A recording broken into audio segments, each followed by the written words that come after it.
আলহামদুলিল্লাহ আমার লাইফ এবং আমার লাক চেঞ্জ হয়ে গেছে। মাশাআল্লাহ। আর টাকার পরিমাণটা আমি কিভাবে চেক করি এটা সবচেয়ে মোস্ট ইম্পোর্টেন্ট। এটা আমি দেখাই। মেসেজে গেলাম। এই যে অগ্রণী ব্যাংক। এই যে আমার এখানে আসসালামু আলাইকুম প্রিয় দর্শক এবং শ্রোতা। আল্লাহ সর্বাবস্থায় আমাদের সবার মঙ্গল করুন সেই দোয়া এবং শুভকামনা জানিয়ে শুরু করছি। আমার মনে হয় এই ভিডিওটির জন্য আপনারা অপেক্ষায় ছিলেন যে কবে নাগাদ এটার আপডেট আসবে। তো ঈদের পরে আমরা আসলে এই ১ম রেকর্ড করছি। আমাদের অফিসে কিছু কাজ চলছে ইনফ্রাস্ট্রাকচার বা লজিস্টিক ডেভেলপমেন্ট যেটাকে আমরা বলি। সো সেই কারণে আমাদের কন্টিনিউয়াসলি রেকর্ডও হয় না। তবে এই বন্ধ সমস্ত কিছু মিলিয়ে আসলে আপডেটটা দিতে দেরি হয়ে গেল। মৌখিকভাবে দিলে হয়তোবা দেয়া যেত। কিন্তু এই ভিডিওটা নিয়ে আম আপনাদের জানার আগ্রহটা বিভিন্ন লেভেল থেকে এসছে। বিশেষ করে উনি এখন কেমন আছেন, কি পরিমাণ সাহায্য পেয়েছেন, কিছু কমেন্টসও এসছে, আলোচনা সমালোচনাও হয়েছে। তো সবকিছু মিলিয়ে আমাদের স্টুডিওতে এই মুহূর্তে উপস্থিত আছেন হচ্ছে পায়েল, মেহেরুন্নেসা পায়েল, আ যেটা লাইফের আ কত নাম্বার? ৩৭ নাম্বার এপিসোডে প্রচার করা হয়েছিল। মানে ৫ বছরে আমি মাত্র ৩৭ টা লাইভ করেছি। এটাই হচ্ছে কথা। আচ্ছা, পায়েল কি অবস্থা বলেন? আলহামদুলিল্লাহ আমি অনেক ভালো আছি ভাইয়া। আপনার এপিসোড প্রচারের পরে কি দাঁড়ালো? আপনার প্রতিক্রিয়া বা আপনার অভিজ্ঞতা কি একটু আমাকে বলেন আগে? আমার অভিজ্ঞতা বললে শেষ হবে না। কিন্তু আমি সংক্ষিপ্ত আকারেই বলি। জি। প্রথমত এত মানুষ যে রেসপন্স করবে I can't believe that ওকে। এটা ১ম। সেকেন্ড হচ্ছে যে পরিমাণ সহযোগিতা আমি আশা করছিলাম, আলহামদুলিল্লাহ আমার এক্সপেকটেশন এর বাহিরে চলে গেছে। মানে আমি নিজের আমার লাইফের আমি জানি না ভাইয়া গত এপিসোডে আমাকে সবাই যেমনটা দেখছে এখনকার আমি নিজেকে নিজেই মনে করি যে মানে আমার লাইফ আলহামদুলিল্লাহ আমার লাইফ এবং আমার লাক চেঞ্জ হয়ে গেছে। মাশাআল্লাহ। আলহামদুলিল্লাহ আমার জন্য এটা মানে আল্লাহ প্রদত্ত একটা মানে রহমত এবং উসিলা হিসেবে আল্লাহ মানে আপনাকে এবং হচ্ছে যে এই দেশের সবাইকে পাঠাইছে। আপনার সঙ্গে তো ফোনে অনেকেই কথা হয়েছে। অনেকের কথা হয়েছে। আমি হ্যাঁ। একটু সেই অভিজ্ঞতাগুলো শেয়ার করছি। জি, জি। হুম। ওই যে বলে না যে আপন না থাকলে পর আপন হয়। সেক্ষেত্রে আমি আমার সাথে দেখা করতে এসেছে মানে ১ম এবং শেষ মানে আজকে পর্যন্ত একজন। তো আপুর নামটা আমি একটু মেনশন করি। উর্মি আপু উনি সৌদি আরবে থাকেন। তো উনি সৌদি আরব থেকে একজন ভাইয়ার সাথে যোগাযোগ করছে আমাদের চট্টগ্রাম বিশ্ববিদ্যালয়ের ১৫-১৬ সেশনের রূপম ভাই। তো যেদিন আমার ভিডিওটা পাবলিশড হয়েছে বুধবারে। তো বুধবার হচ্ছে যে ৮:৩০ রাত ৮:৩০ থেকে অনেকগুলা কল আসছে। আলহামদুলিল্লাহ অনেক সহযোগিতা আমি তখন মানে রাত ৮:৩০ থেকে হেল্প পাওয়া শুরু হইছে। বিকেল ৩ টার মধ্যে আমাকে হচ্ছে যে হলের রুম নাম্বার ১০৮ ধরে এক আপু হচ্ছে যে আমাকে মানে ডাকলো যে, "একজন আপনার সাথে দেখা করতে আসছে।" আমি তো ভয় পেয়ে গেছিলাম যে, না কনটেন্ট ক্রিয়েটর আসছে, এই রোজার সময় নাকি ভিডিও-টিডিও আপলোড দিবে। পরে আমি তাও গেলাম। মানে আমার কোনো ড্রেস আপ ছিল না, ছিল না। পরে দেখলাম যে এক ভাই বলতেছে, "কোনো ভয় নেই, আপনি আসেন, আপনার সাথে আমি দেখা করতে আসছি। আমি আপনার বিশ্ববিদ্যালয়ের এক বড় ভাই।" পরে সৌদি আরব থেকে উর্মি আপু ভিডিও কলে ছিলেন। ওই আপু আমাকে দেখে মানে খুবই শকড। তো সাথে আমাকে হচ্ছে যে হেল্প তো করলেনই এবং হচ্ছে যে আমার মানে সারা জীবনের দায়িত্ব আপু নিলেন। আলহামদুলিল্লাহ। সো উনি আপনাকে মান্থলি এখন একটা ব্যবস্থা করে দিবেন মান্থলি এরকম কোনো ব্যবস্থা করে দিবেন। সারা জীবনের দায়িত্ব বলতে? সারা জীবনের বলতে আমার পড়াশোনা যতদিন চলবে সরি একটু ভুল হইলো। আমার পড়াশোনা যতদিন চলবে আপু একটা মান্থলি খরচ আমাকে দিবে বলে ফাইন। বাট আ এককালীন একটা অ্যামাউন্ট দিয়েছেন। আর উল্লেখ করার মতো কোনো কিছু আছে যেগুলো আপনার মেমোরিতে আছে? জি, এই আছে, কয়দিন আছে। জি, একটু তো বলেন। একজন মানে উনি আমাকে বলেছেন যে উনাকে নানা বলে ডাকতে। মুজিবুর আহমেদ মজুমদার। উনি হচ্ছে যে ব্রিটিশ পাকিস্তানি আর্মি ছিলেন। হুম। তো উনি চিটাগং রোডে থাকেন। উনার সাথে পরিচয় হলো। উনি আমাকে হেল্প করলো। আরেকজন হচ্ছে সাদিকুর রহমান সুফিয়ান ভাই। উনাদের হচ্ছে যে হাফিজুল হালিমা ফাউন্ডেশন উনার বাবা-মার নামে। ওই ফাউন্ডেশন থেকে আজকে আমাকে ৳১৫,০০০ পাঠালো এবং হচ্ছে যে মান্থলি একটা অ্যামাউন্ট। ইভেন উনার মতো অনেকেই আছেন যারা হচ্ছে যে আমাকে মানে অনেক বড় অ্যামাউন্ট দিয়েছেন। যেমন বদিউর রহমান স্যার আমাকে স্যার বলেছেন যে আমি যদি একটা ভালো রেজাল্ট করতে পারি, স্যার আমাকে একটা জবও দিয়ে দিবেন আলহামদুলিল্লাহ। ওকে। আর? তো আরো অনেকে আছেন যাদের নামগুলো আমি মনে করতে পারছি না। রাইট। ফেসবুকে মেসেঞ্জার, ইমো, এমনকি আমি অনেকে রিচও করতে পারিনি ভাইয়া। মানে এত পরিমাণ আমার কাছে ফোন কল এসেছিল জি। আলহামদুলিল্লাহ। একটা নাম্বার তো আপনি নিজের মুখে বলেছিলেন। বাকি নাম্বারগুলো আসলে কাদের ছিল? জি। একটা নাম্বার আপনি নিজের মুখে বলেছিলেন। উপরে সবারও বাকি নাম্বারগুলো? হ্যাঁ, আমি একটু এখানে বলি। আমাকে নিয়ে এসেছে হচ্ছে যে আমার ফ্রেন্ড হাটাজারি কলেজে পড়ে। মোহাম্মদ সালমান খান আপনি একটু আগে ওকে দেখছেন। ওর নাম মোহাম্মদ সালমান। জি, ওর অবদান আমি আমার লাইফে ভুলতে পারব না। ওর সাথে আমার ২০২২ সালে পরিচয়। আমি একটু বলি, ওকে নিয়ে অনেকে অনেকভাবে বাজে কমেন্ট করছেন। আমি সবাইকে বলি, আপনারা বলছেন যে ছেলের সাথে ঘুরতে দেখা যায় বা গেস্ট রুমে রান্না করা যায়। দেখেন, মানুষের লাইফে একটা আচ্ছা না, আমি ওই প্রসঙ্গে আমি আসবো। আপনাকে নিয়ে যে ধরনের বাজে কমেন্টস হয়েছে বা যেগুলো হয়েছে সেগুলো রিপ্লাই আপনি পরে দিবেন। আগে আপনি সুখস্মৃতিগুলো বলেন। এই তো আমি বলছি। তো এজন্য আমি একটু ক্লিয়ার করি ওর সাথে আমার 2022 সালে 18 ডিসেম্বর আমার সাথে সরি 17 ডিসেম্বর ফেসবুকে পরিচয়। তো হচ্ছে যে আমি তখন হচ্ছে বিশ্ববিদ্যালয়ের নতুন ক্যান্ডিডেট ছিলাম। ওর সাথে আমার মানে মোটামুটি ফ্রেন্ডশিপ হয়।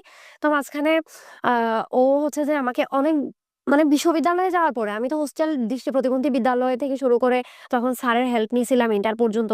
এরপরে বিশ্ববিদ্যালয়ে আমাকে গাইড করা বা আমি আনাচে-কানাচে কিছুই চিনতাম না। এই 2022 সাল থেকে 2025 সাল পর্যন্ত ও আমার পাশে থেকেছে। আমাকে ডিপার্টমেন্টে নিয়ে যাওয়া, ডিপার্টমেন্ট থেকে নিয়ে আসা থেকে শুরু করে ওর নাকি একটা ইচ্ছা ছিল যে আমি যাতে নিজের পায়ে দাঁড়াতে পারি। ও আমাকে একটা ব্যবস্থা করে দিবে। এই সালমানকে নিয়ে কি আপনি আগের দিনও এসেছিলেন? জি, সালমান আমাকে নিয়ে এসেছিলেন এখানে। আচ্ছা। ইভ আপনাদের নিয়ে গুজব বলতে কি ধরনের কোনো গুজব? বিয়ে-শাদী করেছেন এরকম কোনো কিছু? জি, আমাকে নিয়ে অনেকে বলছে যে আমার মানে বিয়ে হইছে এরকম এটা-সেটা। দেখেন একটা ছেলের সাথে ঘুরলে বা একটা ছেলের সাথে যখন কাউকে দেখা যায় এটা আপনারা যে বলতেছেন এটা কতটুকু আপনারা হচ্ছে যে রিয়াল না, বলতেছেন না আমি কিন্তু জানি কথা না। হচ্ছে বিয়ে-শাদী হলে বিয়ের সাথে গোপন করতে হয় না কিন্তু। ইয়া হ্যাঁ, এখন আপনি কি বিয়ে করেছেন? যদি করে থাকেন এটা খারাপ কোনো কিছু না। জি, তো আমি বলছি হ্যাঁ, আ আমাদের হচ্ছে যে অ্যাকচুয়ালি রিলেশনশিপ। আচ্ছা। মানে তো আপনাদের সম্পর্ক আছে। জি, ওকে। রিলেশনশিপ সেটা হচ্ছে যে আমাদের আ ইচ্ছা ছিল প্রথমত লাভ ম্যারেজ করার জন্য। কিন্তু ফ্যামিলিগতভাবে অ্যাকসেপ্টেবল ছিল না। আমার যেহেতু ফ্যামিলি নাই, ওর ফ্যামিলি আমি এজ এ ডিসেবল হিসেবে আমাকে অ্যাকসেপ্ট করেনি। আচ্ছা। ঠিক আছে? দেন পরবর্তীতে হচ্ছে যে ও জাস্ট মানে আ মুখে কবুল বলে হচ্ছে যে জাস্ট একটা করছে। That's it. ওর মতো বাসায়, আমি আমার মতো হলে। মানে আপনাদের আল্টিমেটলি ধর্মীয় অনুসারে আপনাদের বিয়ে হয়েছে। জি, তাহলে আলহামদুলিল্লাহ। আপনার তাহলে উনি হচ্ছেন হাসব্যান্ড। উনি কি করেন? ও হচ্ছে যে পড়াশোনা করছে অনার্স 3rd ইয়ারে বিবিএ ম্যানেজমেন্ট ডিপার্টমেন্টে। ও কিছু করে? না ভাইয়া। ও কিছু করে না। সো আপনার যেহেতু হাসব্যান্ড তাহলে তো ওকে আমাদের দেখাতে তো কোনো সমস্যা নেই। স্ক্রিনে দেখাতে তো কোনো সমস্যা নেই। আচ্ছা দাঁড়ান।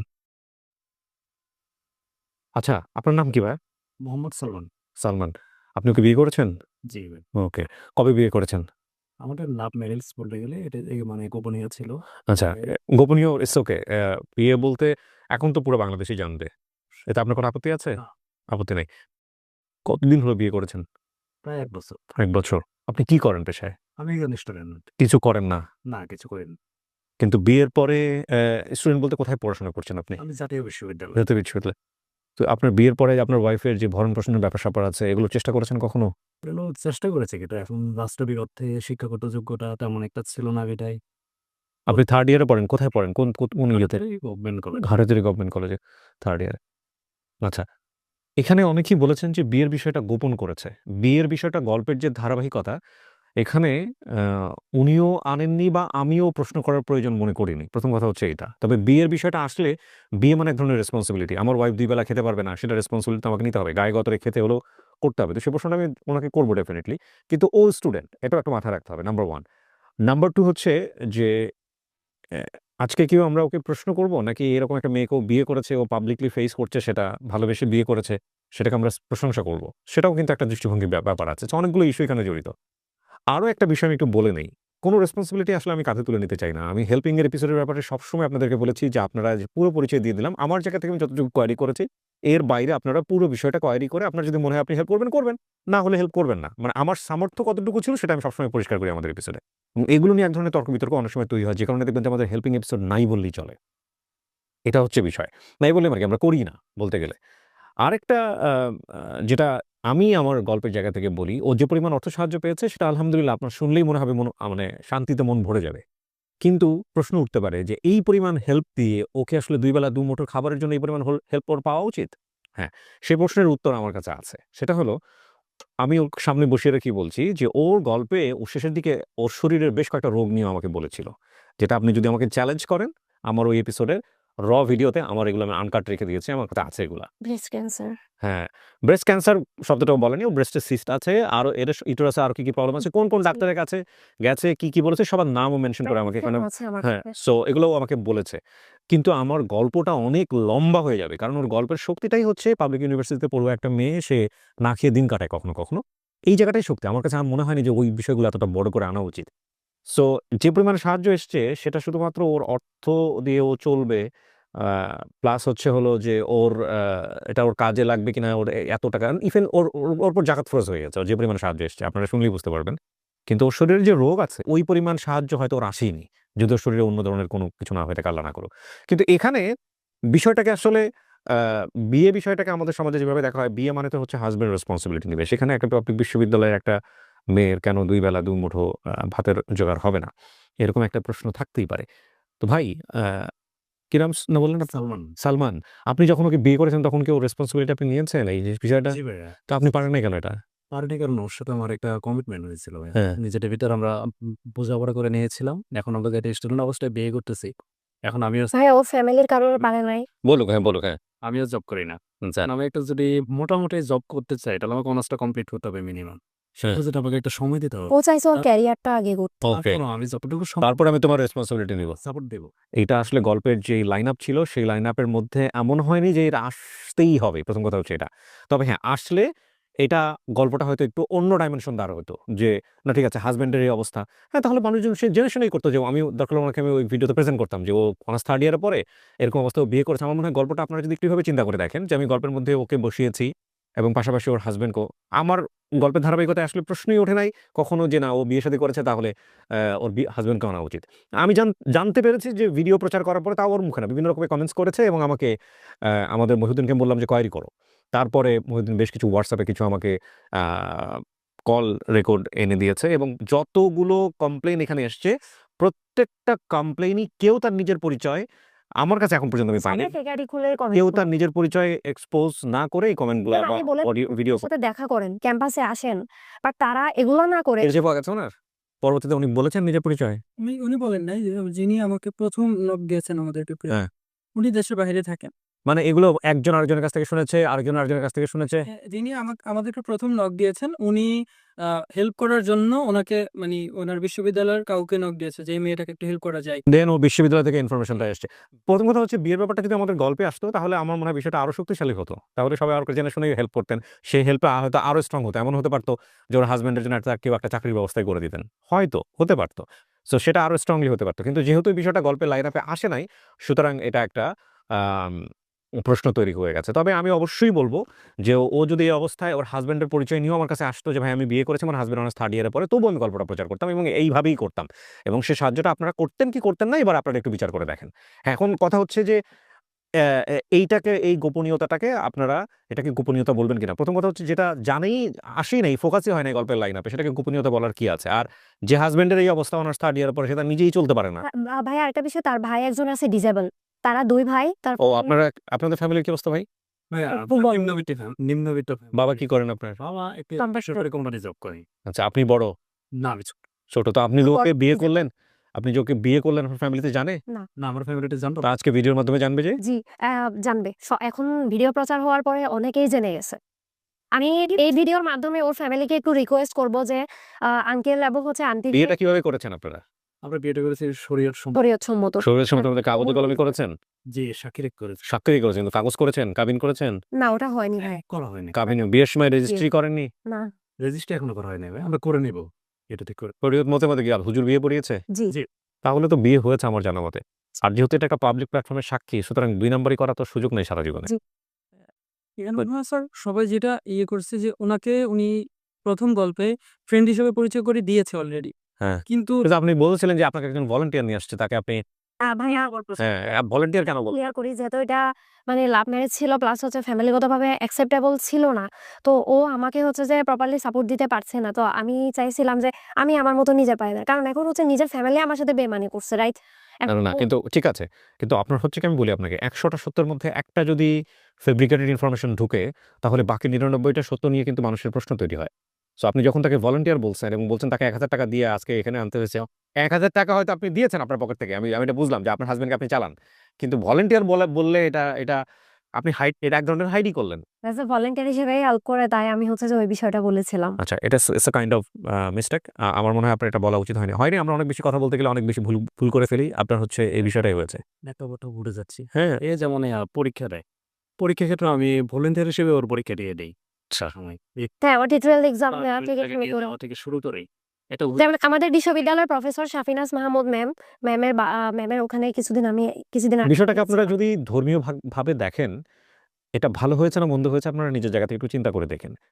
আমাদের সমাজে একটা মেয়ে প্রাপ্তবয়স্ক হবার পরে একজন অপরিচিত একজন ছেলে বন্ধুর মতো তার পাশে থেকে তাকে সাহায্য করবে? নাকি বিয়ে শাদী করে তাকে বউয়ের মর্যাদা দিয়ে শরীয়তসম্মতভাবে তার পাশে থাকবে? হুইচ ইজ কোনটা বেটার? এটা আপনারা একটু চিন্তা করে দেখতে পারেন। আমি ওর পক্ষ নিয়ে কোনো কথাই বলতে পারি না, বলতে চাচ্ছি না। তবে এটা ঠিক যে আপনি যদি পজিটিভ জিনিস দেখতে চান তাহলে দেখার সুযোগ আছে। যেখানে একটা ছেলে অনার্স 3rd ইয়ারে পড়ছে এবং যার নিজেরই এখন পর্যন্ত পকেট মানি কোনো কিছু নাই, সেখানে সে একজন অন্ধ মেয়েকে বিয়ে করেছে এবং তাকে সাপোর্ট দিয়ে চালাবে। এটা তো আমাদের সমাজে আসলে চিটাগংয়ের মতো জায়গায় থেকে, ঢাকার মতো জায়গাতে থাকলে তাহলে আমি বুঝতাম ঠিক আছে ও পাঠাও চালায় বা উবার চালায় বা ধরেন ও অনেক কিছু করে, টুকটাক করে নিজের কিছু রোজগার করে করছে। তাহলেও ওদেরকে আমি নিয়ে এসে আপনার সামনে হাজির করতাম। ভাইয়া তখনও একটা ফ্যামিলি তো 2 জন ডিজেবল আছে। ওর মা হচ্ছে মেন্টালি সিক, মানে অ্যাজ এ মানসিক স্বাস্থ্য প্রতিবন্ধী। হ্যাঁ, আচ্ছা। আমি অ্যাজ এ ডকুমেন্টস হিসেবে ওর ফ্যামিলি তো ওর আর ওর আর ভাই কে? হচ্ছে যে হুইল চেয়ার পারসন। ওকে। ভাই আমি বলি এখন ওর ফ্যামিলিতে ওর উপর ক্ষোভ আছে। এখন আমি যদি পাবলিকলি ওর ফ্যামিলির মাধ্যমে জানতে পারি, ওর ফ্যামিলি যেকোনো সময় আমার ক্ষতি করতে পারে। না, কেউ আপনার কোনো ক্ষতি করবে না। না, আপনারা এটা না জানানোর বিষয় যা শুনলাম। ওর ফ্যামিলিটা জানে আমি যে দোষটা আচ্ছা। শুনেছি। এখন আজকে আমি আসি। ভবিষ্যতে যে থাকতে পারবো বা কোনো কারণে এটা কোনো ইচ্ছাটা ছিল না। আপনারা যদি দুজনকে ভালোবেসে পাশে থাকেন, শত প্রতিকূল অবস্থাতেও আপনারা যেহেতু বাংলাদেশের আইন অনুযায়ী ম্যাচিউর এবং বাংলাদেশের আইন অনুযায়ী আপনারা যেহেতু আ বিয়ে করতে পারেন, সুতরাং আপনার এটা। তবে এটা ঠিক যে কাবিন করতে হবে। কাবিনটা ইনশাআল্লাহ। এটা আজকের অনুষ্ঠানের পরে গিয়ে কাবিনটা করে ফেলবেন। আজকে আমাকে কথা দিয়ে যাচ্ছেন আপনারা। জি, এজন্য কি আই প্রমিস ইট, সবার কাছে প্রমিস ইট, ডকুমেন্টটা কিবরিয়া ভাইয়ের কাছে আমি হচ্ছে সাবমিট করে দিব। হ্যাঁ, কাবিনটা করে ফেলবেন। ঠিক আছে? যেহেতু আপনাদের বিয়ের সাথে ব্যাপারটা অনেকেই জানে, আপনাদের ক্যাম্পাসে একসাথে দেখা যায়, ঘোরাফেরা করেন জি আপনারা। ভাইয়া, এটা অবশ্যই। সো বিয়েটা করে ফেলেন। এটা হচ্ছে বিষয়। তো এটা আসলে এক ধরনের গোপনীয়তার পেছনে ওর একটা কারণও ছিল যে ওর ফ্যামিলি জানলে ওটা কি হবে? আর যেখানে ছেলের এই ব্যাকআপটা নাই, আপনারা একটা জিনিস চিন্তা করে দেখেন যে ও যদি বলেই ফেলল, সোজা ছিল না। ও ধরেন বলেই ফেলল যে না আমি একটা ছেলেকে বিয়ে করেছি এরকম, এবং গল্পের আঙ্গিকে আপনি যদি চিন্তা করেন যে হ্যাঁ আমি একটা ছেলেকে বিয়ে করেছি এরকম, তার ছেলেটা হচ্ছে এই 3rd ইয়ারে পড়ে অমুক পড়ে। এবং এই এপিসোডটা প্রচার হইল। কোন কারণে Facebook থেকে এটা ডাউন হয়ে গেল। কোন কারণে আমি হয়তো প্রচারই করলাম না। বা কোন কারণে হয়তোবা আ এমন হলো যে আ আ কপিরাইট ইস্যু আসছে বা কোন ধরনের কমিউনিটি গাইডলাইন আসছে, YouTube থেকেও ফেলে দিতে হইছে, Facebook থেকেও ফেলে দিতে হইছে। ওর কোন অর্থ সাহায্যে আসেনি। মাঝখান থেকে দুনিয়ার সমস্ত লোকজন জেনে গেল যে ওর প্রাইভেট একটা ইনফরমেশন, এবং সেটা ওর ভালো হতে গিয়ে খারাপ হলো। তখন কি ওই ঝুঁকিটাও নিবে? এখানে এটাও কিন্তু পজিটিভলি ভাবা যায়। সুতরাং যারা মনে করছেন কনফিউশন আছে, অনেক কিছু লুকিয়েছে, বিষয়টা হচ্ছে এটা। আরেকটা হচ্ছে আর্থিক ব্যবস্থার জায়গাটায় যদি আপনারা একটু আসেন, আর্থিক ব্যবস্থাটা নিয়ে আপনারা চিন্তা করতে পারেন যে ওকে সাপোর্ট দেয়ার ব্যাপারটা। ওকে সাপোর্ট দেয়ার ব্যাপারটা যেটা ও বলেছে যে ও কোথাও থেকে কোনো সাপোর্ট পায় না। এখন কেউ যদি এসে বলেন যে না আমরা তোকে রেগুলার সাপোর্ট দিয়েছি বা আমি দিয়েছি, তো কয়েকটা সেগুলো সংগঠনের নামও সংগঠনের বলেছি। কথা কিন্তু ও স্বীকার করেছে, হ্যাঁ?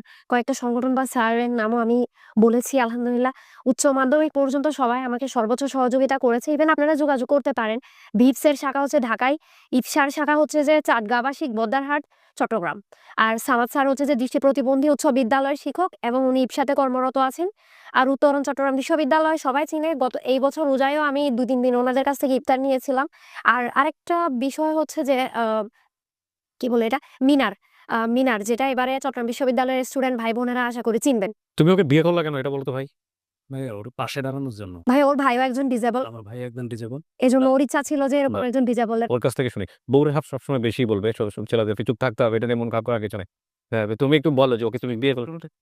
তাই আসলে ওর সাথে আমার পরিচয়। কিভাবে পরিচয় সবকিছু বলো। হ্যাঁ। তারপর ওর সাথে আমি দেখা করলাম। দেখা করে ওর লাইফ স্টোরি প্লাস অনেক কিছু জানলাম। ও যেগুলো বলছে সেগুলো জানছো তুমি আগেই। আচ্ছা। সেটা আমি নিজে ভেরিফাই করে দেখলাম সবগুলো সততা আছে কিনা। দেখলাম না সবগুলোই সত্যি। হ্যাঁ। তারপর দেখলাম যে ওর ভিতরে অনেক প্রতিভা আছে। কিন্তু মানে সহায়তার অভাবে মানে এগিয়ে যেতে পারছে না বা একটা গাইডলাইন পাচ্ছে না। আচ্ছা। চিন্তা করলাম যে ওর পাশে থাকবো। পাশে থেকে গাইডলাইন দিব। আচ্ছা। একটা যে ওকে ভালো লাগা শুরু হলো। ভালো লাগে পরে চিন্তা করলাম ওকে বিয়ে করে ওর পাশে থাকবো এবং ওকে হ্যাপি রাখার চেষ্টা করব। ও। ছোটবেলা থেকে স্ট্রাগল করছি। ইচ্ছা হলো সাহায্য করব। ওকে। এখন কেউ যদি এসে বলে যে না তোমরা বিয়ে করো নাই, তাহলে তো আরেক বিপদে পড়বো আমি। না আমাদের সাক্ষী আছে। সাক্ষী আছে। আমাদের চট্টগ্রাম বিশ্ববিদ্যালয়ের ২ টা স্টুডেন্ট, আমি ওদের নাম বলতেছি। না, নাম বলতে হবে না। ঠিক আচ্ছা, আছে। ওরা নাম বলে আরেকজনকে। ডিপার্টমেন্টটা বলি, ওরা অ্যারাবিক ডিপার্টমেন্টের ২ জন স্টুডেন্ট। ওরা ঠিক আছে, আলহামদুলিল্লাহ বিয়ে করছো। এখন আজকে লোকজনকে সাক্ষী রাখলা, লক্ষ লোকজন। অবশ্যই গিয়ে অবশ্যই কাবিনটা করে ফেলবা। ঠিক আছে? আর কাবিন যদি না করো এই ভিডিও কিন্তু প্রমাণ। কাবিন করা মানে হচ্ছে সততা আছে। ঠিক আছে? ভাইয়া সবথেকে বড় কথা হচ্ছে এই ভিডিওটাতে এই কথাটা রাখবেন যে আমি ওর ফ্যামিলি সবাইকে এই ভিডিওটার মাধ্যমে জানাইতে চাই যে ওরা আমাকে মেনে নিক। ওদের ওদের প্রবলেমটা বোধহয় আমি জানি না। আমি চোখে দেখি না, আমি রান্না পারি না বা এটা সেটা। আলহামদুলিল্লাহ এটা সবাই জানে যে আমি ঘরের কাজ থেকে শুরু করে আলহামদুলিল্লাহ আমি সবকিছু সামলাতে পারবো। কিন্তু ওর ফ্যামিলি মেনে নিলে আমার একটা পরিবার হবে। এভাবে আমাকে ঈদের, রমজান ঈদে, কুরবানি ঈদে বা সারা জীবন হলে পড়ে থাকতে হবে না, রাস্তায় পড়ে থাকতে সো হবে না। এবার ঈদ কোথায় করেছো? আমি হলে করেছি ভাইয়া। হ্যাঁ, ওর সাথে আমার ফেসবুক কথা হচ্ছিল। আমাকে জিজ্ঞেস করলাম ১১০ না, তোমাদেরকে একজন তুমি করে কমেন্টে বলছে ভাই, একজন কমেন্টে বলছে আমি আমার ফ্যামিলিতে নাকি গেছি। কি গলদা চিংড়ি খাইছি, এটা খাইছি, এটা খাইছি। ১১০ নাম্বার রুমে আমি থাকি ১০৮ এ। 110 নাম্বার রুমে আপনারা যাবেন, 2 জন আপু 110 নাম্বার রুমে থাকে। ওনাদেরকে জিজ্ঞেস করবেন ঈদের দিন পায়েল কোথায় ছিল। আর হলে দাদু গার্ডে ছিল, হলের দাদুদেরকে জিজ্ঞেস করবেন। মেহেরুন্নেসা পায়েল হলের মধ্যে কোনো অন্ধ ছিল না। চাঁদ রাতের দিন, ঈদের দিন, ঈদের পরের দিন বা এর পরের দিনগুলাতে মেহেরুন্নেসা পায়েল কোথায় ছিল? এখানে একটা কথা আপনি বলে ওর কত সাহায্য এসছে সেটা বলে আমি আজকের অনুষ্ঠানটা শেষ করি। প্রথম কথা হচ্ছে যে ছেলেটাকে আমি আজকে ছাই দিয়ে ধরবো এরকম একটা পরিকল্পনা নিয়ে এসেছিলাম এই অনুষ্ঠানটা করার আগে। ঠিক আছে? সাথে, সাথে মেহেরুন্নেসা পায়েলকেও আমি ধরবো। কালকে রাত থেকে আমি চিন্তা করতেছিলাম যে কেন যদি কোনো মিথ্যা করে থাকে। কিন্তু হ্যাঁ, এটাও হাইড করেছে। হাইড করার পেছনে যুক্তি আমি আজকের অনুষ্ঠানে বসে আমি খুঁজে পেয়েছি। এটা যদি আপনার কাছে অযৌক্তিক মনে হয় আমি সেই অযুক্তিকেও অ্যাকসেপ্ট করতে চাই। ছেলেটার অবস্থা, ওর অবস্থা সবকিছু মিলিয়ে এখন হচ্ছে এটা। যারা সমালোচনা করেছেন, যারা আমাদেরকে একটু বলি পায়েল, হ্যাঁ, যারা আমাদেরকে পোক করেছেন, আমাদেরকে ইনফরমেশনগুলো দিয়েছেন তাদেরকে আমি ধন্যবাদ জানাই। একটা জিনিস অবশ্যই মনে রাখবেন, পাবলিক প্ল্যাটফর্ম শুধুমাত্র আমারই জায়গা না। পৃথিবীর যেকোনো পাবলিক প্ল্যাটফর্মে গিয়ে আপনি যদি পাবলিকের সাহায্য চান এবং কোনো কিছু গোপন করে সাহায্য চান, তাহলে আপনি বিপদ ডেকে নিয়ে আসলেন। আজকে কিন্তু ওর নাকের সামনে দিয়ে গেছে। মানে যদি বলি গুলি নাকের সামনে দিয়ে যাওয়া। আজকে ওর হাসব্যান্ডের অবস্থা যদি ভালো হতো, ওর হাসব্যান্ড যদি এস্টাবলিশ হইতো, ওর হাসব্যান্ড যদি কোনো কারণে সিচুয়েশন ভালো হতো বা একটা যুক্তির জায়গা থেকে আমরা যদি এরকম যে আগে একটা বিয়ে করেছে, সংসার টিকে নাই, পরে আরেকজনের পরে ওর এরকম খুদ দেখে ওকে বিয়ে করেছে, এরকম কোনো অ্যাঙ্গেল থাকতো, তাহলে এই বিয়েটা নিয়ে অনেক প্রশ্ন উঠতো এবং একই সাথে এপিসোডটা নিয়েও অনেক প্রশ্ন উঠতো। এখনও অনেকে প্রশ্ন তুলবেন। তারপরেও আমি বলব যে এই গোপনীয়তাটাও ভালো হয়নি, বরং ওর হাসব্যান্ড হিরো হয়ে যেত যদি আমি আগের এপিসোডে এই বিষয়গুলো আমি জানতাম যে ঠিক আছে ওর একটা বিয়ে শাদী হয়েছে, সেই ছেলেটাও এরকম। তাহলে হয়তো এমনও হতে পারতো যে আপনারা হয়তো পাশে দাঁড়াতেন, পাশাপাশি ওই ছেলের জন্য একটা কাজের ব্যবস্থা করে দিতেন। ওর হাসব্যান্ড, ওর ছেলেটাকে আপনারা প্রশংসাও করতেন। তো এখন আপনারা চাইলে এটার মধ্য দিয়ে করতে পারেন। আর যদি নেগেটিভলি নিতে চান নিতে পারেন, এটাতে কোনো সমস্যা নাই। বাট আমি যতটুকু করেছি আমার জায়গা থেকে, আমি যতটুকু পেরেছি, আমি বিনীতভাবে বলতে চাই আমি সবকিছু ওপেন করে দিয়ে ডিটেল ওপেন করে দিয়েছি। এরপর আপনি সাহায্যের জায়গায় আমি সবসময় একটা কথা বলি, আপনি কোয়েরি করে সাহায্য করেন, কারণ আমার কোয়েরির মধ্যে ফল্ট থাকতে পারে। আমি সবসময় এই কথাটা বলি। পায়েল বলেন কি বলতে চাচ্ছেন? হ্যাঁ। সাহায্যের পরিমাণ কত এখন পর্যন্ত আজকের দিন পর্যন্ত? 39,90,700। ৩৯,৯০,৭০০ টাকা এখন পর্যন্ত আজকের দিন পর্যন্ত। ভাইয়া আপনারা আপনার পক্ষ থেকে বা সবার কাছে কোয়েশ্চেন থাকবে না যে এই টাকাটা নিয়ে আমি কি করব? প্রশ্নে যাবো আমি। তার আগে আমি আপনাদেরকে ধন্যবাদ জানাই যারা এত বড় একটা অ্যামাউন্ট ওকে সাহায্য করেছেন। তবে আমি অবাক হইনি, কারণ আমাদের প্ল্যাটফর্মটা অনেক বড়। সারা বাংলাদেশ এবং দেশের বাইরের মানুষ থেকে জানেন। এরকম একটা স্টোরি হলে লক্ষ, লক্ষ টাকা সাহায্য আসবে এটা আমি ধরে নিতেই পারি। তো ৩৯ লোক মানে প্রায় ৪০ লক্ষ। ৪০ লক্ষ টাকা অর্থ সাহায্য এসছে। আলহামদুলিল্লাহ। হ্যাঁ, এবার প্রশ্নটার উত্তর আপনি দিয়ে দেন। এই টাকা দিয়ে আমি কি করব? প্রথমত হচ্ছে আমার থাকার জায়গা যেহেতু একটা নিজস্ব যেহেতু জায়গা নাই। হুম। সেক্ষেত্রে হচ্ছে আমার হাসব্যান্ডেরও কিন্তু জায়গা সম্পত্তি নেই, ওরা ভাড়া বাসায় থাকে। তো এই টাকাটা দিয়ে হচ্ছে যে আমার মানে ছোটখাটো একটা ফ্ল্যাট কেনার ইচ্ছা আছে। ছোটখাটো একটা ফ্ল্যাট। জি। কারণ ফ্ল্যাট যে হবে চট্টগ্রামে, ছোটখাটো ফ্ল্যাট হয়? মানে থাকার জায়গায়, জায়গায় আপনি ফ্ল্যাট করতে পারবেন? মানে আপনার একটা বাসস্থান করার ইচ্ছা? হ্যাঁ, আমি একবার ফ্ল্যাট আকারে নিয়ে নিব। কারণ জায়গা কিনলে আমার আবার ঘর করতে অনেক টাকা লাগবে। আচ্ছা। তো ওইভাবে আমি হিসাব করে রাখছি একটা ফ্ল্যাট কিনবো। দেন হচ্ছে আমি চাকরি আলহামদুলিল্লাহ আমি যদি ভালো রেজাল্ট করি চাকরি আলহামদুলিল্লাহ আমার হবে। আল্লাহ যদি রহমত করে বা বাকিটা ভাগ্য। বাট আমি একটা বিজনেস দাঁড় করাতে চাই। আমি আমার বিশ্ববিদ্যালয়ে স্যারদের থেকে পারমিশন ক্রমে আমি একটু চিন্তা ভাবনা করে আলহামদুলিল্লাহ একটা বিজনেস দাঁড় করাতে চাই। এখানে যেভাবে বাইক রাইড করে বা এরকম কিছু সেভাবে একটা বাইক বা যেকোনো একটা মানে পরিবহন নিয়ে আমি সেটা হচ্ছে যে ভাড়া হিসেবে করব। ওকে, আপনি একটু ভাড়া দিবেন আরকি যাতে করে প্রতিদিন আপনার কিছু অর্থ আসে। ওকে। তোমার আর আরেকটা বিষয় যারা আমাকে মান্থলি সাপোর্ট দিতে চেয়েছেন আলহামদুলিল্লাহ আমি যতটুকু পেয়েছি আলহামদুলিল্লাহ আমার মনে হয় আমি নিজের পায়ে দাঁড়িয়ে গেছি। কারণ আচ্ছা, এখানে আমার মনে হয় না পাবলিকের কাছ থেকে আপনারা সাহায্য নেওয়ার প্রয়োজন প্রয়োজনের আছে। অধিক কোনো কিছু নেওয়া ভালো না। রাইট। তো আমি হেল্পিং এপিসোডটা এখানে ক্লোজ করে দিতে চাই। আলহামদুলিল্লাহ। আপনারা সবাই আমার জন্য দোয়া করবেন। আমি আসলে আর মান্থলি সাপোর্টটা নিতে পারবো না। আপনার টাকাগুলো কি নিরাপদে আছে? আলহামদুলিল্লাহ আপনার অ্যাকাউন্টে আছে না আপনার হাসব্যান্ডের অ্যাকাউন্টে? আমার অ্যাকাউন্টে আছে অগ্রণী ব্যাংক। তোমার অ্যাকাউন্টে? আমি আপনাকে একটু মেসেজটা দেখাই। না, আপনার সাথে দেখাতে হবে না। আমাকে বললেই হবে। সবাই আমাকে প্রশ্ন করতেছে আমি ফোন কিভাবে চালাই, আমার ফোনে টাকাটা অন্য কেউ ইয়া করি কিনা। এইটা একদম মানে ভিডিওর ফার্স্টে রাখবেন। আমি একটু মোবাইল কি আইফোন নাকি? আবার লোকজন বলবে এটা আইফোন চালায়। না, সবাই দেখেন। হ্যাঁ। এটা আমার ফোন। সেটার নামটা বলে দেন। এটার নাম হচ্ছে Motorola। পুরো মডেলটা আমি জানি না। হ্যাঁ। আ সিস্টেম কি এটা কি কোনো সফটওয়্যার এভাবে চলে? আমি এই যে টকব্যাকটা অফ করছি। এই যে এটা টকব্যাকটা অফ হলে এখন কিন্তু আপনারা চালাতে পারবেন এটা। হ্যাঁ। এই যে টকব্যাকটা অফ হইলো এটা কিভাবে অন করে আমি বলি মোবাইলের সেটিংসে যাবেন। অ্যাক্সেসিবিলিটি এন্ড শর্টকাট অ্যাক্সেসিবিলিটিতে গেলে টকব্যাক অফ থাকে এটা অন করে দিলে এটা অন হবে। এটা এই যে ডবল টপ। এই দেখেন। এটা কথা বলতেছে। এখানে ফোনে গেলাম আমি। লাস্টে 89 একটা নাম্বার থেকে আমাকে হচ্ছে যে কল দিছে, এটা মিস কল উঠতেছে। আর টাকার পরিমাণটা আমি কিভাবে চেক করি, এটা সবচেয়ে মোস্ট ইম্পর্টেন্ট, এটা আমি দেখাই।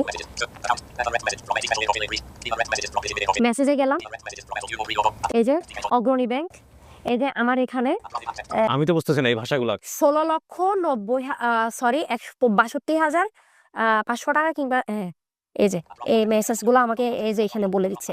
এভাবে হচ্ছে আমি ফোন চালাই, আমার টাকা জাস্ট আমার কাছেই আসে। আপনারা যারা আমার সাথে যোগাযোগ করেন, আচ্ছা, আমি আপনাকে এই মুহূর্তে একটা টেক্সট করবো, আপনি পরে আপনাকে রিপ্লাই দিবেন যে আপনি কিভাবে বুঝছেন। এই যে আমি মেসেঞ্জারে গেলাম। বাট এত স্পিডের কথা আপনি বুঝতে পারেন? জি, আমি এছাড়া আরো দ্রুত বুঝতে পারি। আল্লাহ মানুষের ব্রেনে কত রকমের ক্ষমতা দিয়েছে। আচ্ছা, আপনাকে টেক্সট করেছি। ভাইয়া আমাকে মেসেজ দিচ্ছে।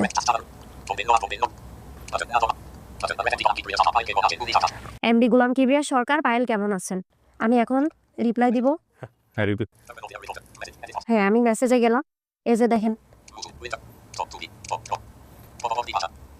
ল্যাঙ্গুয়েজ চেঞ্জ করলাম। আমি ইংলিশে টাইপিং করে রিপ্লাই দিচ্ছি, আলহামদুলিল্লাহ।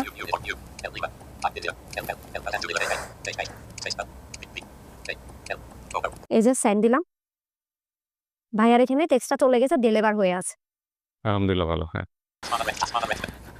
ওকে, আলহামদুলিল্লাহ, গুড। আমার কথা হচ্ছে কি পায়েল, আপনার অর্থ আপনার, সিদ্ধান্ত আপনার, বাট আমাদের কিছু প্রত্যাশা আছে। প্রত্যাশা হচ্ছে এই অর্থটা আল্লাহ আপনাকে সবার এমনভাবে কবুল করুক, আপনাদের এই হাজব্যান্ড ওয়াইফ সহ, যাতে করে আপনাদের জীবনে আর কোনোদিন মানুষের কাছে হাত পাতবে না। অবশ্যই ভাই, আমি এটা একটু বলি, আপনারা আমার জন্য দোয়া করবেন, আমি যাতে মানুষের কাছে আর হাত পেতে টাকা চেয়ে না হয়। সবচেয়ে বড় একটা কথা এখানে আমি বলতেছি, 2 বেলা খাবারের জন্য 4,000 টাকার জন্য হাত পেতে টাকা চাইছে। একজন মহিলা ডক্টর দিয়ে যদি আমাকে চেকিং করেন, আমার শরীরে যে মায়ের দাগগুলা, মানে আপনারা একজন মহিলা মানে মেয়ে যারা আছেন তারা এসে আমার শরীরটা একটু চেক করে দেখবেন। ব্রেস্ট সিস্ট, জরায়ু সিস্ট, এগুলো তো আছেই। গত বছর আমার টাইফয়েড হয়েছিল, টানা 21 দিন আমি বিশ্ববিদ্যালয়ে অসুস্থ ছিলাম। প্রীতিলতা হলে ছিলাম গত বছরে, সে হলে দাদুরা জানে। ও আমাকে হলের বাইরে বের করে বেসিনের মধ্যে ওখানে দাঁড়া করায় হচ্ছে মাথায় পানি দিচ্ছে। পরে দাদুরা বলতেছে কেউ নাই হলে, কোনো মেয়ে নাই আপনাকে হেল্প করার জন্য। কিন্তু আমাদের রুমে হচ্ছে যে আমরা সবাই ব্লাইন্ড থাকতাম, তো কে কাকে দেখবে ওখানে। খাবার এবং সবচেয়ে বড় কথা হচ্ছে আমার শারীরিক অসুস্থতার জন্য আমি এত ট্রিটমেন্টের খরচ কিভাবে আমি বহন করবো? শোনেন, ওগুলো যাওয়ার দরকার নেই, যেহেতু আমি দেই না এপিসোডগুলোতে, দরকার নেই আপনার। ইনশাআল্লাহ ওগুলো ওরকম কিছু হবে না। ইন্টেনশনালি হ্যাঁ, আসলে আমার আপনি ভালো আছেন, এটা হচ্ছে মূল কথা। আলহামদুলিল্লাহ। আর দ্বিতীয় কথা হচ্ছে আজকে থেকে চ্যালেঞ্জটা কিন্তু অনেক বড়। হ্যাঁ, যেহেতু আপনারা এখনো কাবিন করেন নাই, কাবিন করে ফেলবেন, নাম্বার 1। আর নাম্বার 2 হচ্ছে যে পরিবার আপনাদের পাশে থাকলে খুব ভালো। পরিবার যদি পাশে নাও থাকে, যেহেতু আপনারা স্বামী স্ত্রী, আপনারা এখন পরিবার, দুজনকে একসাথে পরিবারের কাছে আমাদের হ্যাঁ, রিকোয়েস্ট যাতে আমাদের মানিয়ে স্বীকৃতি দিয়ে দেয়। মানিয়ে চলতে হবে সামনের দিকে। ঠিক আছে? জি। সালমান নাকি যেন নাম বললেন আপনি? সালমান খান। সালমান, ঠিক আছে? আর বউকে নিয়ে প্রথম কথা হচ্ছে আপনি একটা খুব ভালো সিদ্ধান্ত নিয়েছেন, অসাধারণ একটা সিদ্ধান্ত। কিন্তু আমরা ভবিষ্যতে কিন্তু শুনতে চাই যে আপনারা ভালোভাবে সংসার করছেন। ঠিক আছে? এই হচ্ছে বিষয়। আর এই আজকের এপিসোডে যদি কেউ তোমার বিষয়টা জানার পরে যদি এরকম হয় যে তোমার হাসব্যান্ড পাশে আছে, আপনাকে আমি এত টাকা দিয়েছিলাম, আমি সাহায্য ব্যাক নিতে চাই। তুমি কি করবা? সাহায্য দিয়ে দিবা? আমরা দিয়ে দিব। অবশ্যই, ঠিক আছে। এরপরে আমার আর কিছু বলার থাকে না। আপনার এই অবস্থা জানার পরে আপনার যদি মনে হয় যে আপনি ওকে 10 টাকা দিয়ে সাহায্য করেছেন, এটা ও ডকুমেন্ট। আচ্ছা, হ্যাঁ, একটু বলি। একটা আপু হচ্ছে যে আমাকে কল দিয়েছিল, উনি আমার বিকাশে টাকা পাঠাইছে, বলছে 5,000 টাকা। আপু এই টাকাটা আমি ব্যাগ নিতে চাচ্ছি, আমার এরকম সমস্যা। আমার একজন ভাই হচ্ছে বাইরের দেশে থাকে, তার খাওয়ার টাকা নেই। সে টাকাটা আমি সাথে হচ্ছে যে ওনাকে হচ্ছে যে একদিন পরে ব্যাগ দিয়েছে। ওনার নাম শিখা আপু, ওনার সাথে আমার এখনো কথা। সো আপনাদের যাদের এরকম মনে হয় যে এই অবস্থা জানার পরে আপনারা ব্যাক নিবেন, নিয়ে নিন, কোনো সমস্যা নেই। ঠিক আছে প্রিয় দর্শক এবং শ্রোতা, আমরা শেষ করছি আজকের মতো। অনেক ভালো থাকুন। আজকের মতো এই পর্যন্তই। আসসালামু আলাইকুম।